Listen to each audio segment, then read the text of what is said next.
Hello, I am Zachary Mead, and today I'll be presenting on levels of predictors and anxiety of depression and health anxiety during the COVID-19 pandemic, specifically in the Turkish society, and the importance of gender.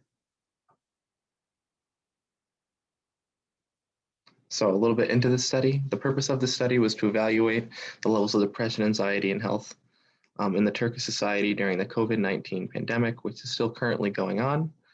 Traumatic events can reduce people's feeling of security and remind them the fact that death and adverse effects of their mental health, like the pandemic does. Also, pandemic-related questions have no definite answers and still have not as definite, such as when it will come to an end, methods of treatment for COVID-19, consistent exposure of following information about the pandemic and its effects through social media, decreased social relations due to the pandemic, recommendations and prohibitions of such remaining at home, which can adversely affect an individual's mental health. It's important to know that the symptoms such as anxiety, fear, and stress sleep are all problems that are more frequent during the COVID-19 pandemic.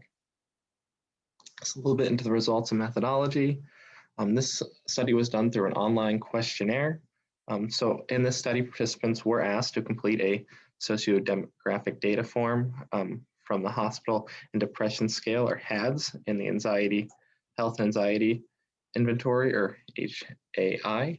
Of this, we focused on the effects of depression and anxiety, health anxiety levels, and factors such as age, sex, marital status, specifically people aged above 60, because they're more apt to be seriously affected by the COVID-19 illness, the presence of new coronavirus, patient among friends or relatives that have had coronavirus, previous and current psychiatric illnesses, and the presence of accompanying a chronic disease were all investigated in this study. So important results of this study, about 24% of the population scored above the depression cutoff point, which is a kind of a big number. Of this, about 45 scored above the cutoff point for anxiety. So of this, they specifically found that females living in urban areas who had previous psychiatric illness history were found to have risk factors for anxiety that were especially high. Of both genders in urban areas, they were both defined to have risk factors of depression.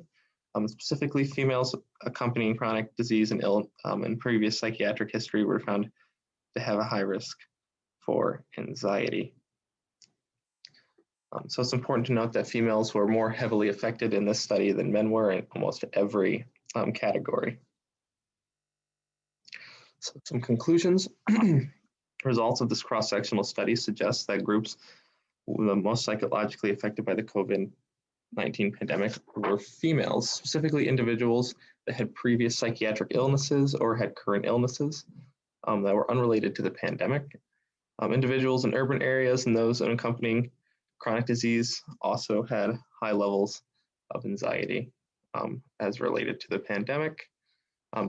This was thought to be because they were more apt to be seriously affected if they were to get the COVID-19 illness. Long-term effects of COVID-19 are still unknown. It's very interesting because clinicians assume that they'll be very similar to living through a world-wide effect in the past. I know in the study, they kind of mentioned it to people living through like the Great Depression and even World War II, is how people will affiliate anxieties and depression and past memories of the COVID-19 pandemic. Thank you for listening to my presentation today.